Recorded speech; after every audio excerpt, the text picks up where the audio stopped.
Yesterday, I had Brian White on, and we didn't agree on anything. So I thought maybe we should go back and try again with more cool questions about Optimus.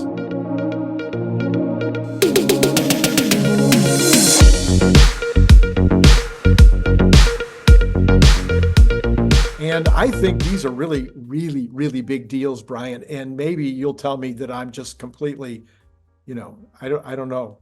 But we'll find out. We'll find out. You're pretty crazy. So thanks for coming anyway. Yeah. All right. Well, let's look at it. Okay. So my premise here, Brian, is that everybody knows that there is tremendous opportunity here with the robot in terms of just replacing workers and their payroll. For sure. Okay. So if I'm making $20 an hour, that's $40,000 a year. If I can replace 4 people that make $40,000 a year, it's $160,000. And so if I can buy the robot for $100,000, it's a good deal because that's $160,000 a year. In the second year, it's really good. So, or if I can rent it for $50,000 a year, that's a really good deal to save $110,000 a year.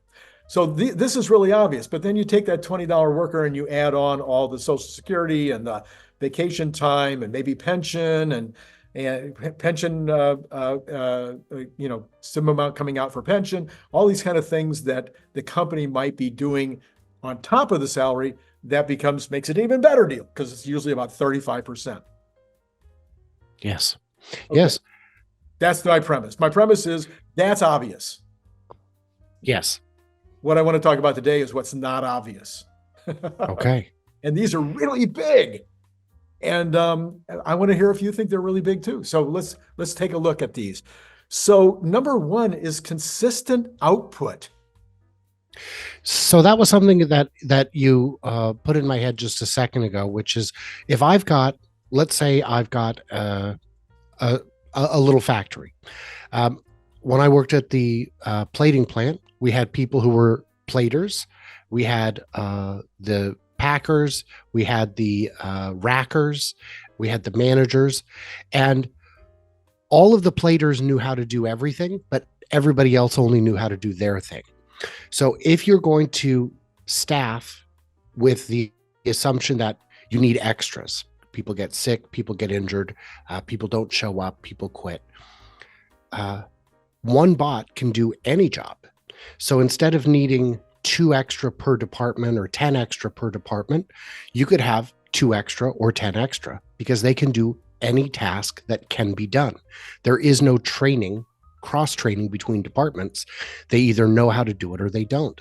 So right there is one advantage because the bots will come offline for maintenance or repairs or damage, and you would need to have spares or at least the ability to move them.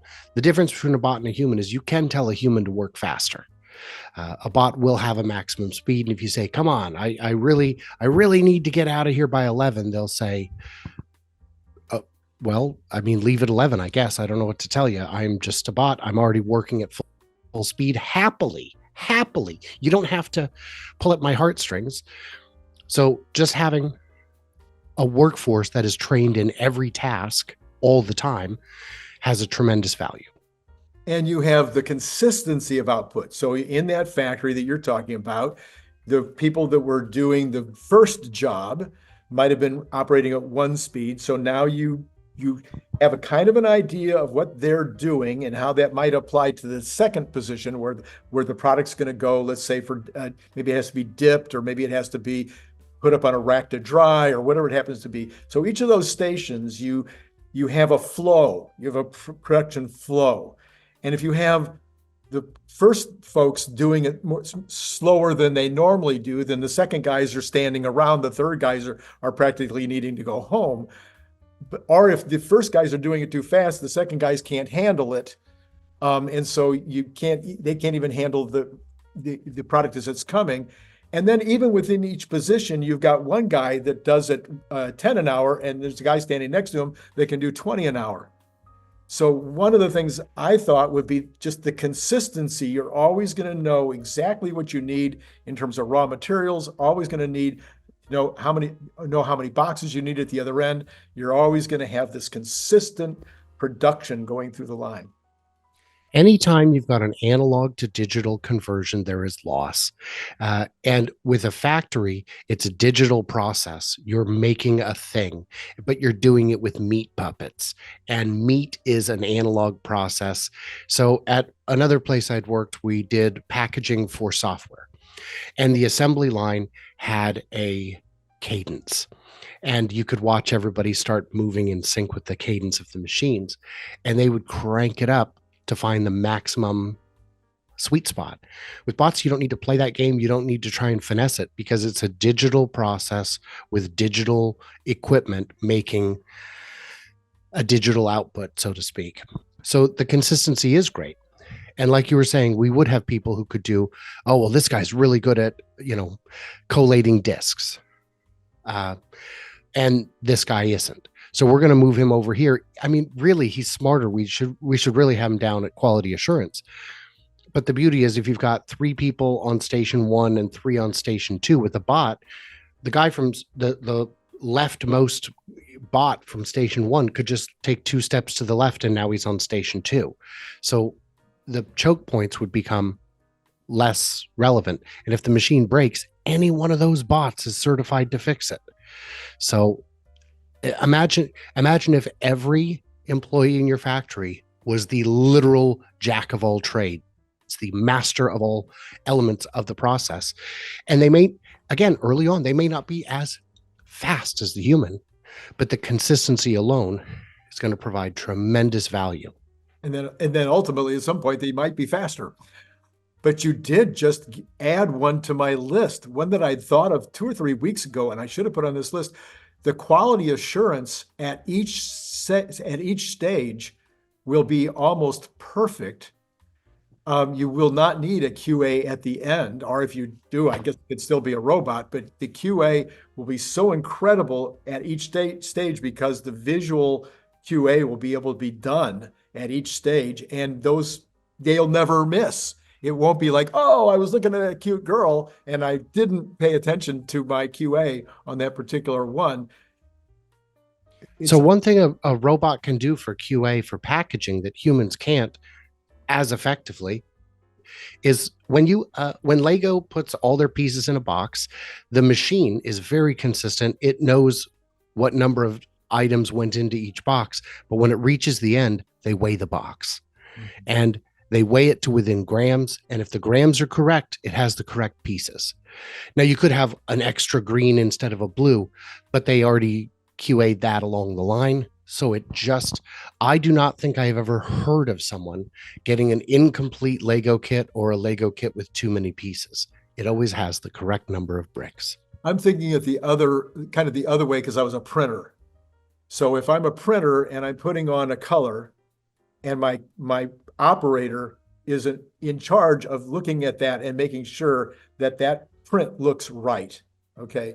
But that operator, it's very difficult for that operator to see if there's a little flaw or if it's a little bit off of registration or whatever until the second color goes down.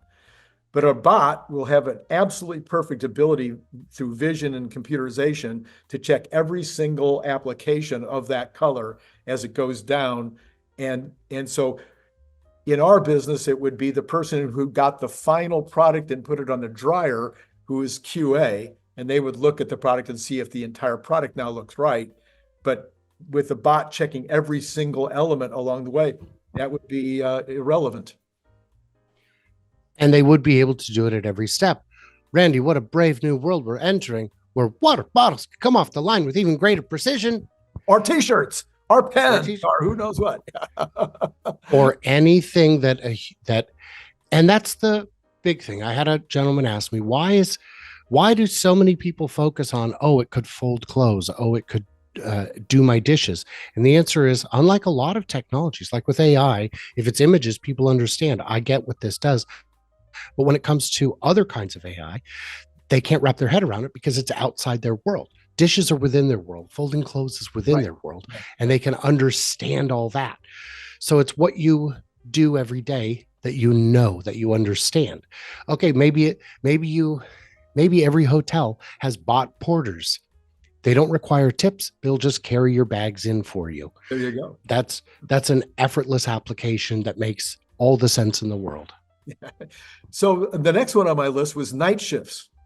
So typically companies are open during the day, and that's when they have most of their production is during the day shift, and usually have more people on that shift, et cetera. And companies are even worried about putting on a night shift. And the reason they're worried about night shifts is much higher chance of theft.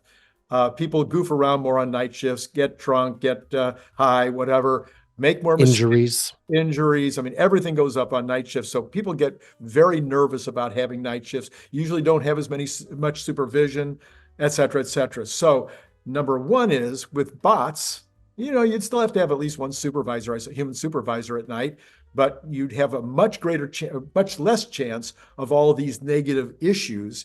Therefore, not only would you have a more productive second or third shift, you would also have a greater likelihood that a company wouldn't be worried about adding that second or third shift, which increases productivity tremendously for companies.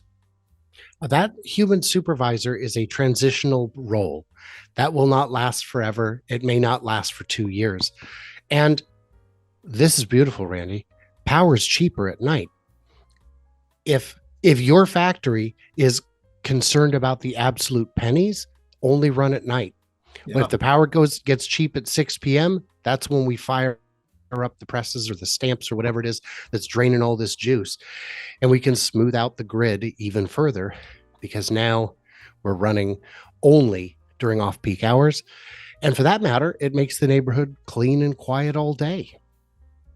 I was trying to think also about what did my supervisors do and what did I do in terms of personnel?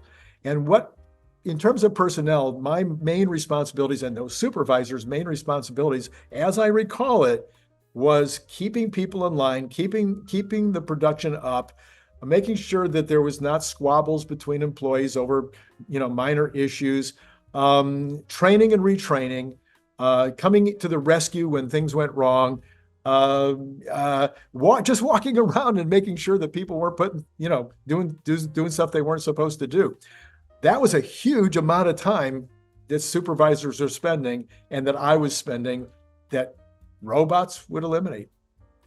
A friend of mine was a manager at an IHOP, and he said the difference between a good manager and a bad manager is 10% of your staff doesn't need any motivation. They will do a great job no matter who's there, no matter what's going on. 10% of your staff will never do a good job no matter who's watching them, no matter how closely. And the 80% in the middle need a manager. They need someone who can navigate the drama. Well, Jay is just being a jerk all the time. Are we adults or not? I can't get good parking. My kids are stressing me out. It's herding cats. A factory, a production line is not a natural environment for humans. And we struggle with it because it runs contrary to our entire history as a species to stand in a factory at a station advancing a widget by 1 degree. So it's a little hard. Bots don't care. They don't care. So management, I think I am hopeful that management is one of the first casualties of AI because it's a terrible job for them. It's stressful, and no matter what goes wrong, it's always somehow their fault, even though it's always often factors beyond their control. Often, not always. Because again, there are good managers and bad managers. Oh. So yeah, that will be a very different work environment. It'll be quiet. It'll be peaceful. It'll be drama-free. There will also be no forgetting, no distractions, no intentional slowdowns, no sabotage. All those things go away, which are common issues in every factory. Humans are terrible, man. So those are big savings, huge savings. Just a simple business of, I've talked about this before, of people sometimes not kind of trashing the bad product as opposed to making sure that somebody knows there's been some bad product made so that they don't get marked down for having bad product. I mean, that kind of stuff happens all the time. Forgetting to oil the machine, forgetting to do regular maintenance. I mean, these kind of things. Or being too lazy to do it. Lazy to do it, right. All those things go away. No shrinkage from internal theft. You go over to the bot station, there's a bunch of stolen widgets. What are you doing, A36? We talked about this briefly. We talked about this. No issues with substance abuse or other illegal activities on the premises. I've had people taken off to jail out of my factory. Wow. And yeah, no Friday night blackjack. Yes. It'd be hilarious. No needs for bonuses, profit sharing, or incentives in order to get people to perform. Mm-hmm. Yeah. A lot of time, energy, and money goes into incentives and profit sharing, things of that nature. Just keeping the workers happy is a full-time job. No management time spent analyzing new methods of payment, how much to pay, when to promote, who to promote. All of that goes away. Right. So don't care. For one of the favorite people that I won't mind not having ever to hire again and train again will be an HR person. Yeah. Who would be pretty unnecessary in a bot world. And then no hiring, firing, basic training. In addition, that will also cut down HR time. For sure. So these are 12 things that nobody's talking about in terms of, I would think maybe the savings might be equal to the labor wage savings. I would say, so you've got the labor savings, you've got the benefit savings, which is almost equal to the labor. Right. And then this third category you're discussing, which I honestly, because you're eliminating so much nonsense, I could see it easily equaling. Well, just not having things go missing would be a huge savings. Getting rid of some managers and HR people, that would be huge savings. Yeah. No injuries, no lost time due to injuries. Nobody going home in the middle of the day because they're sick. No lawsuits. No lawsuits. Holy mackerel. Anyway, that's my list. I'm proud of it. Mm-hmm. Beardless Santa over here making a list and checking it thrice. There you go. Well, Brian, I'm waiting. I can't wait to hear your CES report. That'll be, I guess, next week, if not before. And enjoy your time, even if it is frigid cold. I know this morning in Riverside, it was 39 degrees or something. And this is where people go to get warm. Yeah, that's crazy. All right, Brian, thanks again, as always, for cheering up the crowd. Happy to help. It's been great talking to you all. If you happen to be a big fan of the Cybertruck, you might also be interested in this super fun Cybertruck refrigerator magnet and bottle opener. It is made out of super thick stainless steel, just like the Cybertruck, and it has this giant magnet on the back, so it's going to hold a lot of stuff on your refrigerator. It's an amazing gift, and it comes in that great gift box that you saw before that uses a magnet opener, just almost like an Apple box, like when you get Apple products.